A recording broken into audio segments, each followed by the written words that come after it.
계명을 받았다는 건 우리가 지금까지 십계명 끝냈는데 그들이 하나님의 자녀로 이제 구원을 받았다는 것입니다. 여러 번 말씀드리지만 계명을 준 것은 그 계명을 지키면 내 자녀로 만들어 줄 것이고 계명 지키지 않으면 죽인다 이런 게 아니라 애굽에서 일단 끄집어내 오고 그 신분을 하나님의 자녀로 만들어 놓고 너희는 하나님의 자녀, 내 자녀이기 때문에 이 정도는 살아내야 된다라는 그 지침과 그 지도를 이 계명을 통해서 저들에게 준 것이죠. 그러니까 계명을 잘 지킬 수 있냐 없냐를 따지기 전에 이미 계명을 받을 수 있는 신분이다라는 사실에 대한 감격과 감사가 우리들에게 필요합니다.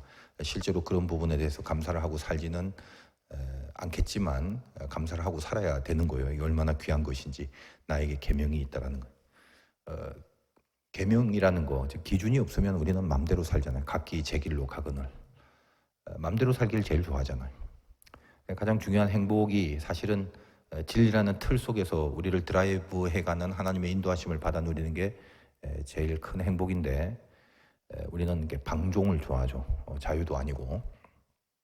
그래서 오늘 본문은 그런 백성들이 이제는 계명을 받았다면 이후에 어떻게 해야 되나 이 부분에 대한 지침을 가르쳐 주는데, 자 일단 그 22절부터 저 뒤에 오늘 본문이 18절부터지만 18절부터 21절 말고 이제 22절부터 해서 뒤에 저 23장 33절까지의 많은 내용, 이거를 이제 신앙에서는 언약서라고 합니다.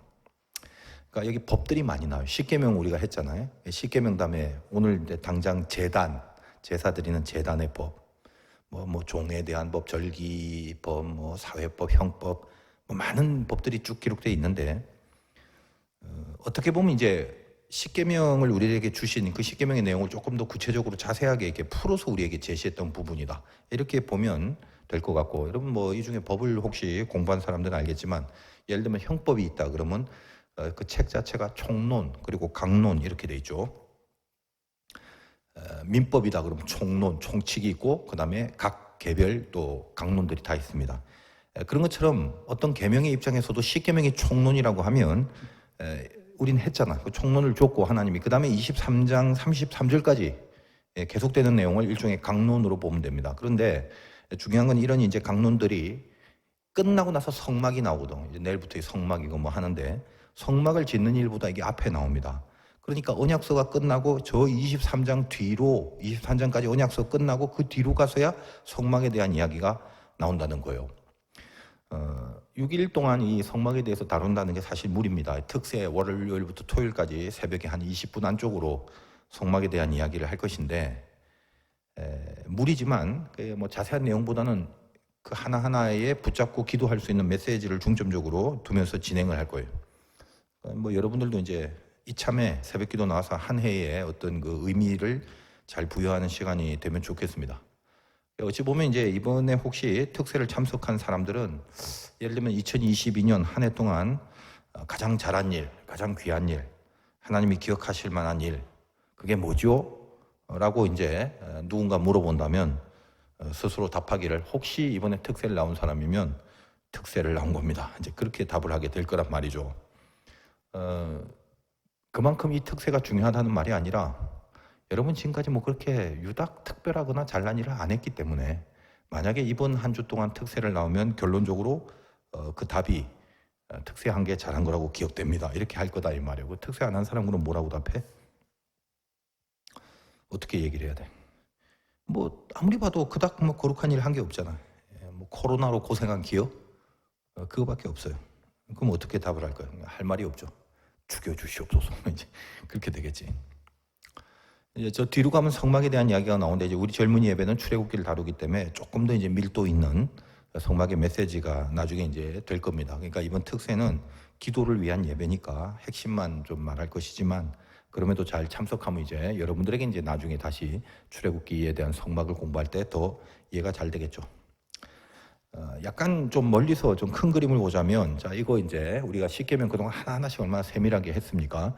하나님의 자녀들이 이제 됐는데 그래서 계명이 주어졌는데 중요한 건 이제 자녀가 됐다는 건 하나님과의 관계잖아. 근데 이 관계를 맺는데 다이렉트로 하나님과 우리 사이가 안 돼요. 우리는 죄 때문에 멀어져 버렸단 말이지. 그래서 여러분 세상에 안 믿는 사람들의 특징이 뭐냐면은 신의 존재를 자꾸 인정하라고 그러면 이유도 없이 기분 나빠해요. 나도 옛날에 그래서 잘 알아. 그 이유는 너무 간단해. 인생과 운명이란 건 내가 개척하는 거고, 내가 내 의지로 풀어가는 게 이게 인간의 가운데 말이지. 내 의지를 싸그리 무시하고 뭔가 절대적인 힘이 있어서 그 존재가 나를 이끌어가? 이 마음에 안 드는 거지. 이런 자존심이 어디서 나오냐면 실력과 자신감에서 나오는 게 아니야. 본능적인 죄성에서 나오는 자존감이다 이 말이. 내 인생 타치하지 마. 선악 분별하는 일에 나는 하나님과 같아. 나를 뭐라 하지 마. 쥐뿔 아무것도 없으면서 하나님 인정하라면 그게 참 싫어지고 그게 참 못마땅해 하는 것입니다. 그걸 죄성이라고 그래. 그러니까 우리는 하나님과 멀어진 것부터 우리 안에 죄성이 뭐냐면 내버려 두면 지 길로 각기 제 길로 가지 하나님 쪽으로 안 온다 이 말이에요. 그런 부분은 우리가 인정을 해야 되는데, 그러니까 이 관계를 맺으려면 다시 하나님께로 돌아오려면 내 힘으로 안 돼. 뭐가 필요하냐? 그 가운데 나를 이끌어줄 중보자가 필요하다는 거예요. 그게 지금 출애굽 역사 속에는 모세라는 인물을 통해서 예표를 하지. 그러나 우리는 알고 있죠. 이 모세가 뭘 예표하는지. 결국 이스라엘 백성과 하나님 사이를 중보하는 것이 우리와 하나님 사이를 중보하는 예수 그리스도의 어떤 역할을 하는 그 예수 그리스도의 예표로서 모세가 지금 등장하고 있다는 걸 우리는 알고 있잖아요. 하나님의 거룩함에 우리 스스로 다가갈 수 없습니다. 그래서 예수님이 이 땅에 오셨다. 그분만이 오직 예수로만 하나님께 나아가는 거, 이게 기독교잖아요. 그래서 오늘 이제 18절 한번 보십시오. 18절. 뭇 백성이 우레와 번개와 나팔 소리와 산의 역사를 본지라 그들이 볼 때에 떨며 멀리 서서, 그 다음에 19절 보니까 일단 이 18절에 이런 표현들 보세요. 나팔, 연기 이런 표현들, 이거는 구약에서 많이 등장하는 건데 그냥 세밀하게 볼 것 없이 그 하나님의 그 현현 나타나심의 그 장엄함을 보이는 건데, 그 장엄함 앞에 사람들이 이제 떨고 있잖아요. 그게 어떤 죄인된 우리들의 그 실존입니다. 하나님 앞에 갈 수 없죠. 그 거룩함에 우리가 근처에 갈 수가 없단 말이죠. 그래서 19절 보니까 모세에게 이를 때 당신이 우리에게 말씀하소서 우리가 들으리이다. 하나님이 우리에게 말씀하시지 말게 하소서 우리가 죽을까 하나이다. 이게 어떤 인간 실존의 그 두려움이잖아요. 그러니까 중보자가 절대로 필요하다는 거야. 우리가 직접 하나님과 다이렉트 할 수 없다는 거예요. 여기서 뭐가 나옵니까? 니드가 나오죠. 예수 그리스도 중보자의 니드. 이런 그 그리스도를 예표하는 내용들입니다. 그래서 20절 보니까 모세가 백성에게 이르되 두려워하지 마라. 하나님이 임하시면 너희를 시험하고 너희로 경외하며 범죄하지 않게 하려 하심이라. 이렇게 나옵니다. 하나님과 백성들 사이에서 저들이 갖고 있는 그 근본적 두려움을 소멸시키는 모세의 역할이죠. 그러니까 그냥 마음을 달래준다는 차원이 아니라 그 벽을 무너뜨린다는 거예요. 예수 그리스도가 우리를 하나님과 연결시키는 그 상징이죠. 우리가 비록 죄인이고 하나님과 멀어져 버린 존재지만 하나님을 두려워하고 하나님과 나 사이에 이 담이 막혀져 있는 그런 운명이 아니다. 예수가 이 담을 허물었다. 이런 이제 모습들을 계속적으로 모세를 통해서 우리들에게 보여주고 있는 것입니다. 모세를 통해서 예수 그리스도의 그 우리와 하나님과의 관계를 맺기 위하여 주님이 중보자로 계신 그 모습을 가장 극명하게 보여준 게 뭐냐? 나중에 모세는요 이렇게 쎄빠지게 고생하고 가나안에 못 들어가는 거 알죠? 요단강을 건너기만 하면 이제 가나안인데 그 직전 산, 그 느보산에서 멀리 가나안만을 보면서 모세 인생 끝납니다. 그때 그 표현에 의하면 아직도 모세는 건강해요. 눈이 밝아요. 그러니까 안 죽는다, 죽지 않는다라는 거예요. 다시 말하면 충분히 들어갈 수 있는 건강함이 있는데 거기로 들어가지 못하게 하나님이 하십니다. 뭐하고 같나요? 요즘 우리가 요한복음에 십자가 다루고 있지만 여러분 주일 낮 예배도 글쎄 들으셔야 합니다. 혹은 들으면 좋습니다. 어떻게 얘기를 해야 되나? 반드시 들으시기 바라요. 기본적으로 요한복음이 복음서는 교과서적인 거에 있으니까 그런 베이스가 돼야 돼. 하여간 예수님이 우리 죄를 위하여 죽으시는 부분을 모세가 느보산에서 더 이상 가나안에 못 들어가고 멀쩡하고 건강한데도 하나님이 안 들여보내 주셨다. 그러니까 죄가 없다는 것을 건강하다라고 표현을 하는 거지. 죄 없는 주님을 상징하는 거. 죄가 없는데 주님이 죽으셨다는 거와 똑같은 거예요. 죽지 않아도 될 존재가 죽었다는 걸 말하는 것입니다. 뭐 때문에? 우리 죄 때문에. 모세가 왜? 이스라엘의 죄 때문에. 이렇게 되는 거예요. 자, 그렇다면 이제 그 다음 이제 본문부터 오늘 22절부터 이제 그 언약서인데 이 계명들의 강론들이 나온다고 그랬죠. 자, 그럼 강론들 중에 첫 번째 뭐냐? 제단이 되는 겁니다. 예수를 믿고 살아가는 인생은, 예수가 중보자가 돼서 하나님과 관계를 맺고 있는 인생은 바로 나오는 게 뭐다? 바로 제단을 쌓는 인생이 되라. 예배자, 늘 이렇게 예배를 드리는 인생이 그거죠. 그러니까 이게 이 구도를 보란 말이에요. 18절부터 21절까지가 모세로 인하여, 우리 식으로 말하면 예수 그리스도로 인하여 하나님과 관계를 맺었다라는 그 어떤 신분의 정체를 말해주는 거고, 그렇다면 이제 너희들이 강론적으로 지켜야 될 것이 있는데 그 중에 첫 번째로 우리들에게 제시하는 것이 제단의 법이다라는 사실이 의미심장한 거예요.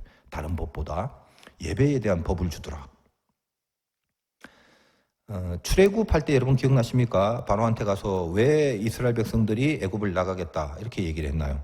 우리 나가서 하나님께 경배할 거다, 그러니까 나갈 거다 이렇게 얘기를 하잖아요. 그러니까 제단은 왜 제단이 필요해? 이거 여러분 앉아있는 의자 뭐 이런 거 왜 필요해? 예배를 위해서 필요한 부분이죠. 가장 그래서 먼저 나온 법이 제단, 요 제단에 관한 법인데 결국 뭐다? 잘 생각을 해보십시오. 제단이고 뭐고 간에 그 전에 이 중보자 예수 그리스도가 없으면 제단을 아무리 잘 꾸며도 예배와 제사 자체가 안 되는 거잖아. 그러니까 중보자 그리스도에 대한 얘기를 먼저 하는 겁니다. 그리고 그 그리스도로 인하여 그 다음에 드디어 수순이 하나님께 나아가는 거예요. 이게 예배인데 그 예배를 위해서 지켜야 될 어떤 기준과 법이 제단법이단 말이에요. 그래서 이제 22절부터 제단법이 나옵니다. 여러분들이 이제 참된 예배를 드리려면 이 제단법을 잘 지켜야 된다는 거예요. 22절 어떤 법이 있나 봅시다. 여호와께서 모세에게 이르시되 너는 이스라엘 자손에게 같이 일어나 내가 하늘로부터 너희에게 말하는 것을 너희 스스로 보았으니. 그 좀 국문학적인 실력이 있는 사람은 좀 어폐가 있지 이 말이. 그러면서도 깊은 의미가 있습니다. 하늘로부터 너희에게 말하는 것. 하늘로부터라는 말은 하나님이 찾아오신다는 거예요. 근데 말을 하는 걸 말을 했다면 들었다 이렇게 나와야 되는데 너희에게 말하는 것을 너희 스스로 보았으니 이런 표현을 하고 있죠. 말씀이라는 게 귀로 들어야지 왜 눈으로 봤다는 겁니까? 우리가 하나님을 볼 수 없잖아. 그러니까 사실 예배 본다라는 말을 우리가 많이 하는데 내가 이런 말장난을 지금 비판하려고 하는 게 아니에요. 본다라는 것은 하나님 자체를 보는 건 맞아. 느낌으로 보는 건데 만나는 게 보는 거잖아. 하나님 만나는 게. 근데 하나님의 존존을 우리 눈으로 감히 볼 수가 없는 거죠. 우리가 이제 욥기를 보면 요즘 이제 제가 설교한 욥기가 유튜브에도 이렇게 올려놨는데 그 고난에 대한 많은 말들이 있습니다만 근데 욥기를 보면 고난을 당한 후에 이런 표현이죠. 전에는 귀로 들었지만 이제는 눈으로 배움나이다. 이런 고백과 비슷한 원리가 아닌가 싶어.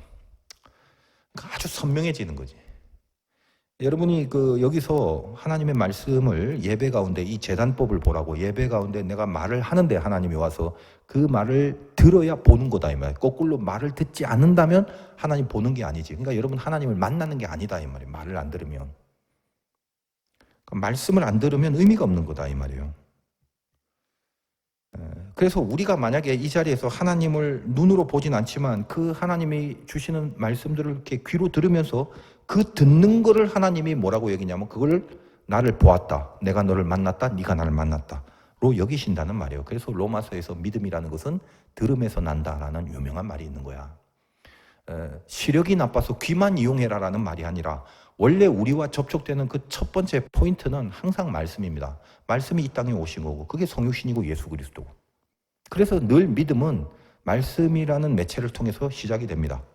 그래서 여러분이 혹시 예배 드릴 때 그러니까 이 제단법에 의하면 지금 예배 드리고 있잖아요. 이 제단에서. 근데 만약에 말씀이 들리지 않는다 이건 실패하는 거다 이 말이에요. 잘 들려요 말씀이? 마이크 성능이 얼마나 좋냐가 아니라 말씀의 내용이 내 안에 지금 들어와 있냐 이거야. 아니면 지금 딴 생각하고 있든지. 딴 생각하면 안 된다는 거죠.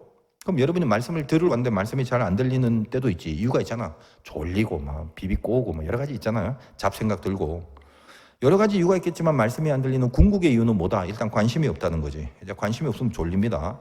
물론 이제 또 졸립게 설교를 하는 바람에 조는 것도 있지만 제가 뭐 이렇게 졸립게 설교하는 건 아닌 것 같고 또 여러분이 성경에 관심이 있다면 좀 졸아도 집중력이 생기는데 하여간 관심이 없는 거예요. 관심이 없으니까 영적으로 땡겨지지가 않지. 그러니까 영적인 에너지가 방출이 안 되니까 졸립잖아. 자, 예를 들면 여러분 내일 아주 중요한 입사, 회사 시험이 있다고 쳐. 이제 거기 들어가야 먹고 사는데. 근데 이제 어느 날 그 전날 누군가가 야, 내일 시험 볼 시험 답안지를 다 공개하고 가르쳐 주겠다. 이러면 아마도 그 시험 보는 내용 자체는 좀 졸리고 어렵고 싫어도 그걸 졸면서 듣는 사람은 없을 거거든. 안 그래? 아마 어제 뭐 밤새고 와도 그거는 눈에 불을 켜면서 들을 거야. 관심이죠. 왜? 이거 들어야 합격한다 그거지. 근데 하나님의 말씀은 어떤 회사의 합격 불합격 정도가 아니라 생명이 달린 문제인데도 잘 졸잖아. 신비해요. 신기한 거죠. 이게 참 말이 안 되는데 결국 무슨 말이냐? 믿음의 문제지. 그리고 또 하나, 당연히 이 영역 안에는 항상 그 악한 영적인 공격, 즉 마귀의 공격이 있습니다. 왜? 말씀이 들어가면 힘이 생길 게 뻔한데 그걸 마귀가 내버려 둘 리가 없잖아요. 여러분이 말씀을 받아 놓고 이걸로 길을 보고 인도하심을 받고 하나님의 사람으로 거룩한 힘을 얻으면 마귀가 그걸 내버려 둘 수가 없죠. 그 처음 시초, 그 뿌려진 씨앗, 그게 말씀인데, 그러니까 그 막아버려야지. 성경에도 있잖아. 마귀가 들어와서 말씀이 열매 맺지 못하게 막아버린다, 이 말이. 그래서 때로는 졸리기도 하고 왜 이렇게 몸이 이상하지 피곤하기도 하고 잡생각이 들기도 만들고 뭐 짜증도 나고 뭐 들어도 이해가 안 되고 뭐 여러 가지 그 잡다한 내용들의 공격이 있습니다. 지금 이 순간도 아마 누군가를 그렇게 찔러대는 마귀의 공격은 반드시 있죠. 대신에 뭐 아주 뭐 유치하고 복음과도 상관없고 뭐 이런 그 엉망진창인 것들은 이상하게 졸립지도 않아. 이것도 신비야. 나도 그래, 나도 개인적으로. 그러니까 여러분이라고 뭐 오죽하겠어. 말씀이 들어가면 힘이 생기니까 자꾸 그걸 방해하는 공격이 있다는 걸 미리 좀 아시고, 그러니까 여러분 인생 가운데 좀 고상한 취미를 좀 하기 바랍니다. 고상한 취미, 돈은 안 드는데 뭐 굉장히 거룩한 거, 돈은 안 드는데 수준이 높아지는 거, 이런 거, 그런 거 한번 해보세요. 여러분 뭐 취미라고 해봤자 별로 없잖아. 취미 없고 뭐 맨날 하는 게 뭐 게임, 쓸데없이 게임하고 뭐 이상한 거 인터넷 서치하고 뭐 시리즈물 같은 거 녹놓고 보고. 요즘은 운전하거나 길거리 나갈 때도 참 짜증나는 게 길에서도 이러고 다니니 그게 언제 어떻게 뭐가 와서 덮칠지 않아. 제발 좀 안 했으면 좋겠어, 그런 거. 이게 웃겨요. 모양들이 참 웃겨. 뭐 그렇게 중요한 것도 아니잖아. 어디 가면 그냥 민망하니까 괜히 쳐다보고 뭐 자꾸 뭘 하려고 그러고. 이것도 어떻게 보면 굉장히 나쁜 습관이다며. 필요도 없는데 괜히 꺼내드는 거지, 못난이처럼. 그러니까 뭘 요즘 봐도 뭐 시리즈물이 나오니까 나는 시리즈물 절대 안 보거든. 절대 안 본다기보다도 완결이 돼야 봐. 중간에 보면 그거 안 되잖아. 그지? 확실하게 완결된 걸 알고 봐야겠다 마음먹을 때 작정해서 보면 몰라도 내일 보고 기다렸다 모레 보고, 이게 제일 싫어합니다. 그러니까 시간이 얼마나 아까워. 도움이 되는 걸 해야죠. 물론 이제 그런 오락들 뭐 이런 그 잡다한 게임들 이런 게 뭐 잠시 기분 전환이 되는 수준이라면 그거 갖고 뭐 뭐라고 하지는 않겠습니다. 근데 대부분 제가 볼 땐 거의 80% 훨씬 이상이 일종의 중독이 돼 있어요. 중독이 뭐냐? 하고 싶어서 하는 게 아니라니까. 잘 보라고. 그 자리에 앉으면, 그것만 잡으면, 거기만 가면, 그 시간이 되면 그냥 막연히 그걸 하려고 하는 거예요. 이걸 뭐라고 하냐면 습관이라고 해요. 습관. 다 그 습관 속에 있거든 지금.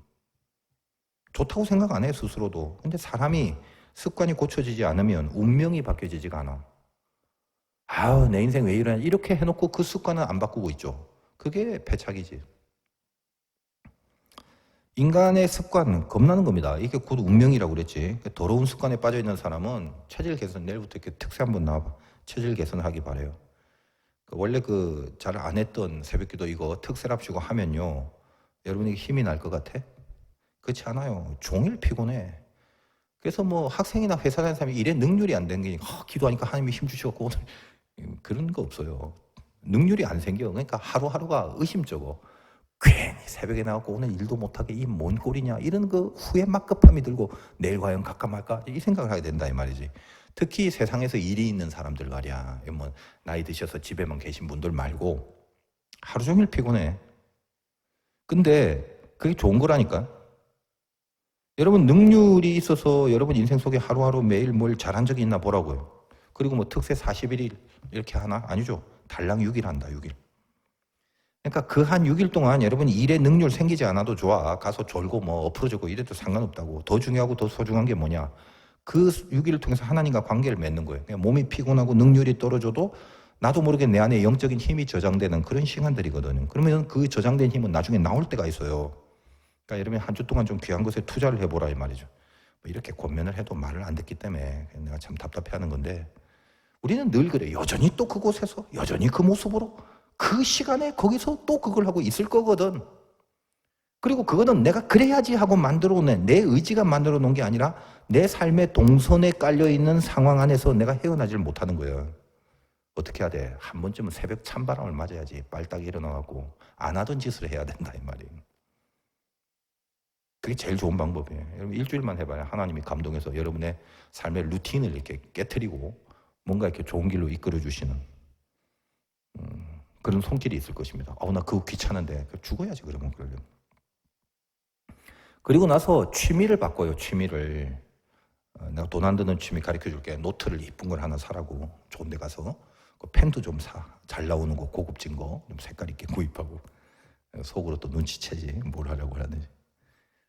그 정도는 이제 집에 있는 거 안 쓰고, 비록 좀 낭비를 할지라도 밖에 나가서 새 노트와 뭐 새 펜을 사는 거, 이거는 새 마음, 거룩한 마음으로 지금 하려고 하기 때문에 용서가 됩니다. 그리고 여러분 맨날 그 인터넷 그런 거 스마트폰 들고 쓸데없는 하지 말고 팟빵이나 유튜브를 틀어서 뭔가 마음에 끌리는 성경을 골라요.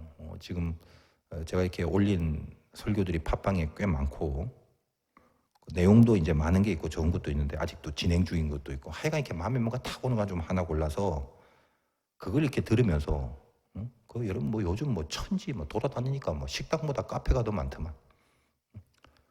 카페 가면은 이제 뭐 거기서 뭐 공부한답시고 이렇게 공부하는 친구들도 많은데, 제일 꼴불견이 이제 그런 데 가서 소리 내면서 게임기 갖고 게임하는 애들 있잖아.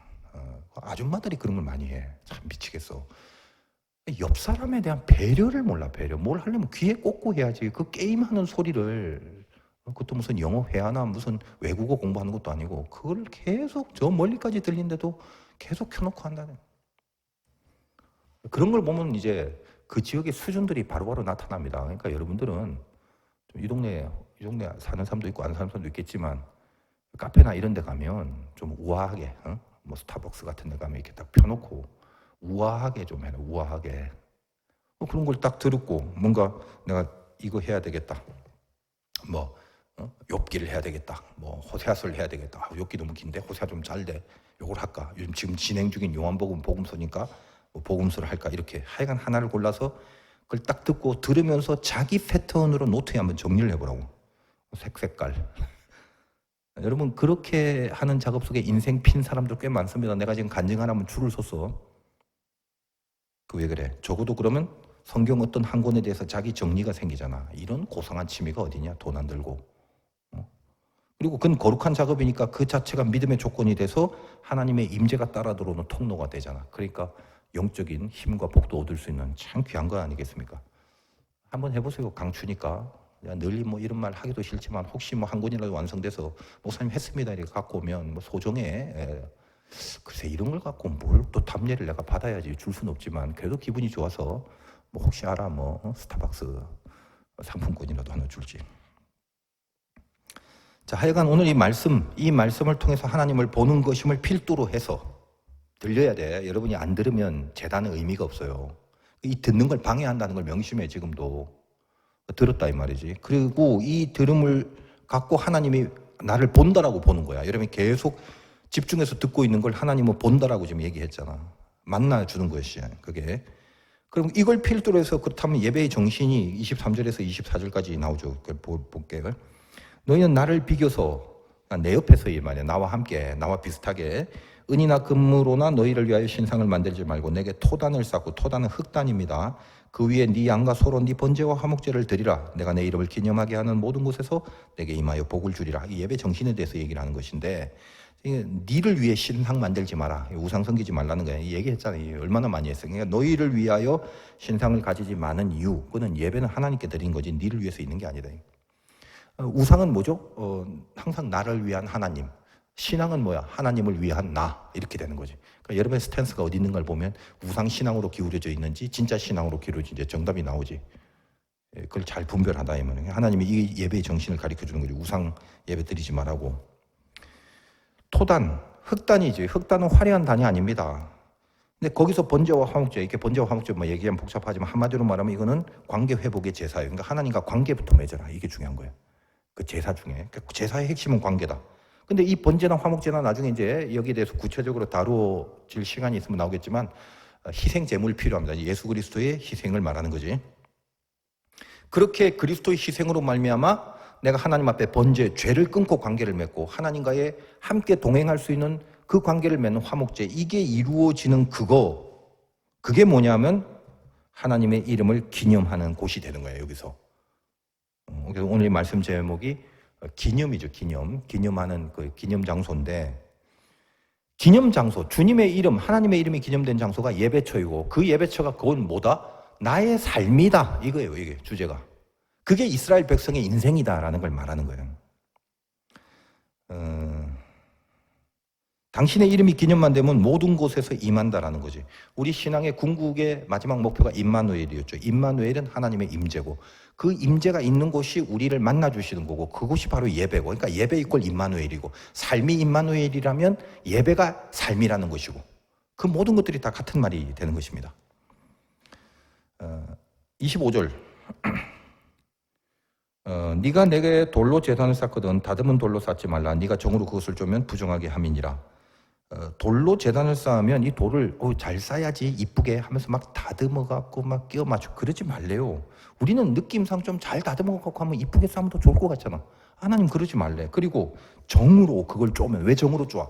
강 나온 거 막 하고 막 이래갖고 또 이쁘게도 만들려고. 그럼 그걸 부정하다고 하는 거예요. 여기 놀라운 하나님의 뜻이 있지. 왜 이런 걸 하는 거예요? 지금 교회가 그 짓 하고 있잖아, 전부 다. 이쁘게 제단을 또 크게 종으로 쪼개고 다 그 짓 하느라 그 예산 쓰고 뭐 헌금 모으고 그러고 있잖아. 내가 약간 극단적으로 말하는 성향이 있습니다만 그 본질의 의미가 중요한 거예요. 그러니까 꼭 그런 작업이 좋다 나쁘다가 아니라 어떤 의도를 갖고 그런 걸 하고 있는가, 이걸 지금 이 정신을 배우라 이 말이에요. 무슨 말입니까? 인위적으로 하나님이라는 이름을 기념하는 그런 본질적인 거 없이 다른 걸로 뭔가 꾸미고 다른 걸로 신앙과 종교를 커버해 나가고 예배를 어떤 다른 걸로 치환하는 모습으로 나가지 마라 이거야. 그 하나님을 진짜 기념하는 게 있냐? 이걸 묻는 겁니다. 그러니까 26절 연결해서 너는 층계로 내 제단에 오르지 말라. 층계를 만들려면 얼마 이게 잘 막 꾸미고 다듬고 그래야 되겠어.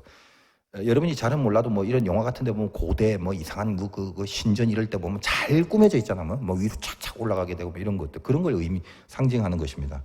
네 하체가 그 위에서 드러날까 함이니라. 이게 무슨 말이냐면 지금 이스라엘 백성들이 가나안 땅에 갑니다. 갈 거다. 그럼 가나안에 편지하고 있는 이방 신과 그 이방의 신의 제의식이 있는 거야. 하나님 그걸 알지. 너희들 글로 가서 혼잡하게 섞이지 말라는 거예요. 그 이방 이 제의신 중에 제일 많이 했던 게 이 가나안의 이방 족속들의 그 단을 쌓아 올라, 층계로 단을 쌓아 올라서 그 꼭대기에 가서 성적인 행위를 통해서 제사를 드리거든. 여러분 늘 구약 성경을 보면 뭐 바알과 아세라 이런 얘기들이 나오는 게 그게 하나의 성행위를 하는 제의식입니다. 바알이 하늘의 신이라서 비를 내리고 아세라는 땅의 신이라서 그 비를 받고, 그러니까 남녀의 성적 결합을 통해서 이 땅에 풍성한 작물이 열린다라는 것을 보여주는 거죠. 그래서 거기 아주 그 사도들이나 그 여자 사제들의 그런 그 모습들이 성적 행위를 통해서 제사를 드리는 게 많다 이거지. 이미 그걸 알고 있는 하나님이 이들에게 얘기한 것입니다. 그래서 층계로 제단에 오르지 마라. 하체가 그 위에 드러날까? 이게 무슨 뭐 물리적으로 무슨 하체가 드러난다는 게 어떤 움직임 때문에 뭐 하체가 드러난다 그런 의미보다는 인간이 만들어 놓은 인위적 제단, 이것이 자꾸 높아지고 그걸 위주로 자기들의 삶을 신앙생활을 하다가는 그 성적 행위를 제의식으로 하는 우상 작교가 될 수밖에 없다. 이 얘기에 대한 경고라는 거죠. 다 뭐예요? 하나님의 이름이 기념되지 않는 짓을 통해서 제사이니 예배니 제단이니 그런 거 하지 말라는 거예요. 내일부터 하는 이 성막의 핵심은 뭐예요? 여러분 성막이라는 것은 하나님이 이스라엘 백성들을 데리고 출애굽해서 광야로 가는 가운데 12지파를 성막은 사각형이거든. 직사각형. 그러니까 432 세 지파씩 동서남북에 두고 항상 성막은 그 안에 둡니다. 그리고 이제 또 옮길 때는 그 성막을 또 분해해. 그러니까 또 들고 이래 들고 그 드는 법까지 다 나와 있어. 그래서 들고 이렇게 또 갑니다. 그리고 이제 정착하면 거기 또 가운데 제일 먼저 성막부터 다시 조립을 해서 세팅을 해. 그리고 또 거기 머물러요. 이 말이 주는 것은 뭐냐면 하나님의 임재, 성막은 교회의 본질인데 하나님의 임재는 너희들이 어디를 가나 그곳에 하나님의 임재가 있게 하라는 거거든. 오늘 이 말씀이 그거잖아. 내 이름이 기념되는 곳에 내가 언제나 거기 함께한다. 너희도 교회라면 그런 것이 돼야 된다. 그런 이야기죠. 여러분 근데 이 성막의 본질이 어디 있어요? 본체, 원래 오리지널 성막이 뭐야? 출애굽기에 광야에서 나왔는데 그전에는 없죠. 없어. 그냥 아무것도 없어. 제가 이런 얘기를 예전에도 한번 했는데 그때마다 삶의 상황 속에서 그의 신앙으로 하나님을 기념하는 모든 사건은 거의 다 제사 예배식으로 나타났죠. 너무나 많지만 시간 관계상 예를 들면 대표적으로 아브라함 같은 사람이 이삭을 바치라는 절대절명의 하나님의 시험 앞에서 그를 모리아 산으로 가서 제물로 바칩니다. 거기에 하나님의 임재가 있죠. 여호와 이레라잖아. 그래서 나중에 솔로몬이 성전을 세운 그곳이 그 모리아 산이 됩니다. 제일 심금을 울리는 부분, 예배의 본질이 뭔지를 가장 우리들에게 어필했던 것이 야곱의 사다리 사건이죠. 집에서 쫓겨나지, 욕심 때문에. 외삼촌 집에 가려고 하는데 나름대로 부유하게 살았던 야곱이 길거리에서 잘 데도 없으니까 돌을 베개 삼아 잠을 자도 꿈을 꿉니다. 사다리가 내려오지. 자, 여기서도 말했다시피 하늘에서부터 우리에게 음성이 내려와요. 하나님이 먼저 찾아오는 게 신앙이에요. 그게 우리 기독교인데 하나님이 야곱에게 먼저 찾아옵니다. 야곱은 하나님을 요청한 적이 없잖아. 하늘의 문을 열고 사다리를 내립니다. 여러분, 사다리가 뭐 올라가는 기능만 있는 것 같지? 야곱의 사다리는 내려가는 기능 때문에 하나님이 세팅을 한 사다리야. 그래서 거기서 하나님이 내려오려고 사다리를 펼치신 거지. 야곱은 저게 뭔지 몰라요. 근데 하나님이 야곱에게 내려옵니다. 그때 하나님을 만나게 되지. 그리고 그 하나님 앞에 야곱이 뭘 하냐면 교회 가서 예배를 드리거나 어디 성전에 찾아간 게 없어요. 없으니까. 어떻게 했어? 베고 있던 가장 처절한 자기 삶의 상징인 이 돌베개를 세워 거기에 그나마 갖고 있는 자기의 그 가장 중요한 기름, 그 기름은 배고플 때 먹어도 되고 이 광야에서 정갈 같은 뱀 같은 독에 쏘이면 그걸 발라요. 그러니까 야곱 같은 이기주의자한테 이 기름을 다른 데 헛되게 낭비할 수는 없는 성향을 갖고 있는 야곱이지만 거기서 그걸 부어버려. 베개에 하나님 앞에 드리고 그걸 뭐라고 하냐면 이곳을 하나님의 집이라 하자. 그래서 베델이란 말이 나옵니다. 그 집이 어디 있어? 없지. 보이지 않는 집이 있을 뿐이지. 그 집에 하나님과 야곱이 같이 있는 거지. 하나님이 야곱을 만나주는 거예요. 그걸 예배라고 해요. 그곳이 제단이에요. 그곳이. 그거를 기념하기 위해서 언제 어디에 있든지 간에 그래서 야곱에게 내린 약속이 뭐예요? 네가 어디로 가든지 내가 너와 함께 하고. 창세기 다 나오잖아. 그지? 예, 그래서 그런 일이 어디 있나요? 라고 하시는 분들은 아까 말한 것처럼 고상한 취미를 가져봐. 창세기도 올라가 있으니까 계속 들으면서 한번 쭉 정리를 한번 해봐. 노트로. 목사님 하고 싶은데 그 노트 살 돈이 없는, 제가 저한테 오십시오. 내가 줄 테니까. 뭐 한 500원이면 사잖아. 아닌가? 하여간 그런 게 없어서 혹시 고민하고 있는 친구들은 걱정하지 말고 좀 연구를 해라. 연구를. 듣는 게 보는 거래잖아. 그치? 말씀을 통해서 하나님을 만나는 건데. 그 야곱이 그 하나님을 만났던 것과 동일하게 네가 어디로 가든지 내가 너와 함께하고 여기 올 때까지 함께하고 항상 함께 있다는 말만 하는 거야. 그 베델이라는 곳이 주는 본질의 내용이 그거예요. 이거를 광야에서 구현한 게 요 성막입니다. 성막은 안에 뭐가 됐냐도 중요하지만 제일 핵심이 뭐라고 그래서 갖고 다니는 거지. 이 말은 고정된 것이 아니라 어디 있든지 그곳에 있다라는 거예요. 근데 이것이 가나안 땅에 가서 하나님의 걱정과 염려처럼 변질이 되죠. 언제부터 변질돼요? 고정된 건물을 만들어 놓죠. 그래서 예레미야서에 보면 이것이 여호와의 전이라 이것이 여호와의 전이라 하는 거짓말을 믿지 마라. 그러니까 그 안에 절대로 하나님을 기념하는 내용이 없는데 근데 여기를 베델 하나님의 전이다. 거짓말하지 마. 야곱이 돌베개에 해서 기름을 붓고 드렸던 그 예배가 진짜 하나님의 전이지 이게 하나님의 전이 아니야. 캐톨릭의 부패의 가장 중요한 이유 중에 하나가 그런 형상화죠. 늘 말씀드립니다만 여러분도 이제 여행을 갔다 왔거나 앞으로 여행 갈 때 뭐 특히 저 선진국 유럽에 가면 그 여행의 대부분 거의 70% 80%는 성당 구경을 하게 될 것입니다. 뭐 스페인, 뭐 포르투갈, 뭐 기타 등등 어딜 가도 옛날 그 막강한 제국주의가 기독교를 갖고 들어갔을 때의 잔재들이 있기 때문에 어떤 시골 깡촌에 가도 항상 성당은 있다 이 말이에요. 그럼 그 성당 안에는 기가 막혀요. 그 주변이 다 깡촌이더라도 성당 안에는 그 지역의 가장 고급진 보석, 무슨 비싼 거, 값진 거, 그리고 안에 들어가면 의리의리해. 뭘 전부 다 조각을 아름답게 해놔갖고 우와, 그걸 보통 종교심이라고 착각하게끔 악한 마귀가 우리에게 바람을 불 겁니다. 그러다 보니까 거기에 하나님을 기념한 게 아니라 그 모습들이 기념이 되는 거지. 거기 나오는 성자의 동상들, 무슨 위인들, 성경적 영웅들의 모습들, 천사들의 형상들 보면은 왠지 이게 종교심이라고 착각을 주는 경외감이 생기는데 그건 거짓된 경외감이지. 하나님이 그걸 이때서부터 말리신 거죠. 근데 인간이란 종자가 참 웃겨요. 마귀가 이제 그렇게 조종을 하니까 우리가 우상숭배자가 되는 것인데 우리 감리교 혹은 장로교, 성결교는 프로테스탄트가 저항하지. 뭘 저항한 거야? 그러지 말자는 거예요. 사제들이 그들이 앉아서 예배드리는 사람은 무슨 뜻인지도 모르는 라틴어로 쌀라쌀라 하는 걸 듣고만 있어야 돼. 그걸 신앙이라고 여긴다 이 말이지. 그러니까 모르는 게 당연한 거야. 이런 말도 안 되는 세계를 걸어가면서 인간이 자꾸 높아지고 인간이 인간의 죄를 용서해주는 권세를 갖게 되는 것이고 비성경적인 모양이 돼버리는 거죠. 사람이 우상이 되고 건물이 우상이 되고 보여지는 형태가 우상이 되고 로마 캐톨릭이지 이게. 여기서 프로테스탄트 저항에서 나왔습니다. 루터의 종교개혁이 그거죠. 그래서 만들어진 것이 지금 개신교인데 요즘은 개신교가 더한 것 같아. 그 정신이 없고 더 커지려고 캐톨릭보다 더 많아지고 더 세지고 더 높아지려고 아주 그냥 발광을 하는 것 같아. 웃기는 거죠. 제가 이런 얘기 한번 했지.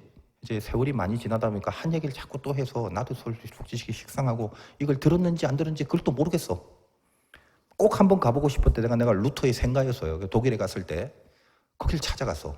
굉장히 막 줄 서고 그럴 줄 알았어요. 근데 그런 게 없어. 갔더니 여기 맞나요? 그러니까 맞대. 미치겠더라고. 아무도 없어요. 손님도 없고. 그냥 뭐 한 두 사람이 구워서 뭐 이렇게 웃고 있어. 생가 맞냐고. 맞대. 그래서 봤어. 근데 돌아봤더니 아무것도 없어. 그전에는 성당 같은 데 가보면 들어가자마자 막 입이 떡 부러지는 성당들. 근데 정작 루터의 종교개혁을 했던 루터, 솔라 피데, 오직 믿음, 솔라 스크립투라, 오직 하나님의 말씀. 그걸로 바로 섰던, 그래서 독일어로 최다 모든 사람들이 성경을 읽도록 번역을 해버리고 95개조의 반박문을 붙이고 그 정신이 루터의 생각에 살아있다는 거지. 내가 느낀 거는 남들은 그걸 초라하다고 봤을 거야. 왜? 아무것도 없으니까. 달랑 눈에 보이는 게 이거 무슨 녹색으로 가는 종이, 이런 종이 구석탱이에 처박혀져 있더라고. 난 그 종이 뭔지는 모르겠지만 그 지나가다 고물장수가 보면 우리나라 같으면 반드시 엿바꿔 먹을 수밖에 없는 그런 종이야. 그거 하나 달랑 있어. 근데 그게 루터의 종교개혁의 정신이야.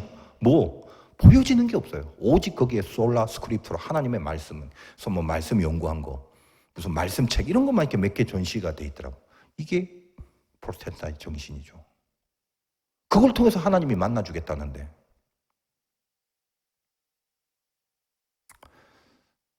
지금 우리가 이 정신을 잘 계승하고 있는지를 살펴봐야 되겠죠. 내 생각엔 절대 정신 계승하지 않습니다. 우리는 더 보여지는 것에 혈안이 돼 있고 미쳐 있다라고 봐도 틀리지 않을 경지까지 와버렸습니다. 그래서 하나님이 우리로 하여금 이 코로나란 재앙을 준 궁극의 이유가 뭐야? 보여지는 건 노리지 마. 우와 모여서 박짝지근하게 모여갖고 우리 세력이 이렇다, 우리 이렇게 세다. 니들은 그런 거 아니야. 내 이름이 기념되고 있는지 봐라. 늘 얘기했잖아. 바벨탑이 그런 거라고. 막 모여서 쌓아 올라가. 이유가 뭐지? 하늘 꼭대기에 가서 우리 이름을 내자. 여기는 하나님의 이름을 기념하는 곳에 내가 함께 하겠다고 그랬는데 우리 이름을 내자죠. 그러니까 하나님이 야 모이지 마. 다 흐트러져 버렸잖아.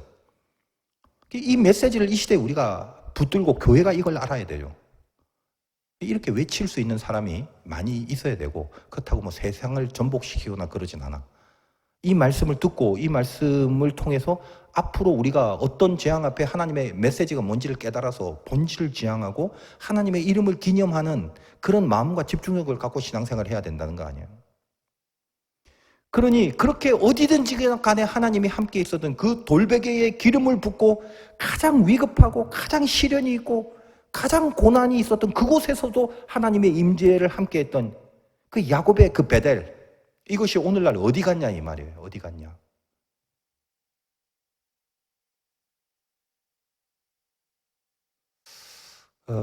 참 이게 답답한 시대를 살고 있습니다. 또 이제 자꾸 이게 말을 또 하기 시작하면 너무 길어질 거라서 다 생략하고, 여러분 오늘 이 처음 너희들 하나님 자녀지, 그래서 내가 너희들의 계명 총론을 줬다. 이제 이 총론대로 살아야 되는데 더 잘 지키기 위해서 내가 강론을 줄게. 그런데 이 강론이 너희들에게 통용되려면 제일 중요한 게 예수 그리스도라는 중보자가 너희들 삶에 필요할, 예수를 통하여 하나님이 너희와 만나기로 했다. 고로 예수의 은혜를 붙잡고 있는 자는 하나님의 말씀을 이제 들을 것이고 이 말씀을 통해서 하나님을 만나게 될 건데, 그 말씀의 첫 번째 제일 중요한 그 틀, 그 수단, 그 통로가 뭐냐? 너희들은 제단이 있다. 이 제단에서 너희는 예배를 통해서 그것이 가능하게 될 거다. 이 말이에요. 그럼 그 제단이 뭐다? 그 제단에 있는 법들이 뭐다? 여기 하나님의 이름이 기념되는 것을 어디나 어디에 있든지 간 내 이름이 기념되는 곳에선 항상 너에게 임재한다. 고로 일주일에 달랑 건물 안에 들어와서 하나님을 만나는 것은 신앙이 아니라 여러분 매일매일의 삶 속에서 하나님을 기념하고 있는 중심과 진심이 있는 곳에서 하나님이 너를 만나게 해준다라는 거죠. 이제 이후는 신앙생활 제대로 안 하면 다 날아갑니다. 틀림없습니다. 내가 이런 말 하면 안 되지만 여러분 중에 반이나 남아있을지 모르겠어. 앞으로 우리는 다르다라고 제가 믿습니다. 여러분 이 중에 인원보다 한 10배쯤 더 많은 인원을 여러분들은 잘 하나님의 복음으로 이끌어서 이 휘몰아치는 바람 속에서도 가라지가 아니라 알곡처럼 남아있게 만드는 구실과 역할을 충분히 해낼 수 있을 거라고 내가 하여간 믿습니다만 그러려고 최선을 다하셔야 돼요. 지금은 달랑 여기 와서 신앙을 인정받고 도장받고 참 잘했어요 하고 집에 가는 게 아니에요. 여러분 삶 속에 그냥 혼자 있는 아무도 안 보는 그곳에서부터 혹은 정말 신앙이고 믿음이고 다 믿어지지 않을 것 같은 그런 인생의 혹독한 고난과 아픔과 그 어떤 그 망해버린 그 실존의 밑에서라도 야곱처럼 내가 베고 있는 아무것도 아닌 돌베개를 하나님의 전으로 삼을 줄 아는 그 신앙, 여기서 내가 하나님의 이름이 기념되는 일을 하고 내가 이 상황 속에서도 하나님의 이름이 드러나는 판단과 선택과 결단을 하리라. 하나 남은 기름마저도 거기에 쏟아부을 수 있는 바로 그 사람, 이 사람이 예배자예요. 이 사람 되라고 오늘 이 말씀을 주는 것입니다. 매일매일의 시간과 삶이 하나님을 기념하는 삶이 될 수 있기를 주님의 이름으로 축원드립니다.